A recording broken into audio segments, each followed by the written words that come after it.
ये बूढ़े भी शुरू हो जाते हैं बात अपनी बीमारियां, और देखकर सामने वाले को देखकर ये खामखा कर रहे होते हैं। मैं तजर्बाकार आदमी हूं, वैसे सेट होते हैं, खिखी करके हंस रहे होंगे, कोई हमदर्द जैसा आप जैसा मिलेगा ना,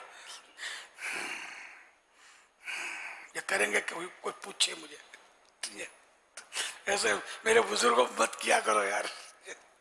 ये भी एक गिले शिकवे की ही अलामत लग रही है कि अपना मरीज होना बिला वजह खामखा जाहिर करे लोगों पर। ये सभी तमाशे देखे, इसलिए बोल रहा हूं इस तरह के मैंने बुजुर्गों के। अब कभी कभी कोई पूछे हुजूर तो कुछ ना कुछ तो अपना देना। नहीं, रोज पूछना चाहिए, इसमें कोई शक नहीं। अम्मी अब्बू दादा दादी नाना नानी को ये पूछना मना नहीं किया है।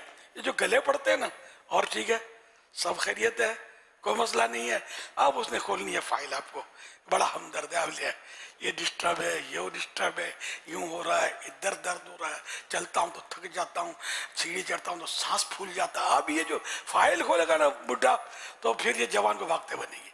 तो ज्यादा बुजुर्गों को तंग नहीं करो तबीयत पूछने में।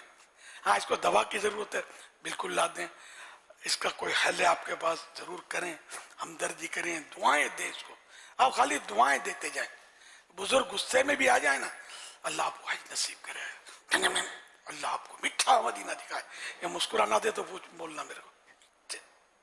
तो हिकमत अमल से मतलब सबके साथ अल्लाह करे चलना आ जाए ना अपने को, तो इंशाअल्लाह मदीना मदीना मीठा मदीना हो जाए। सल्लु अलल हबीब सल्लल्लाहु अलैहि वसल्लम।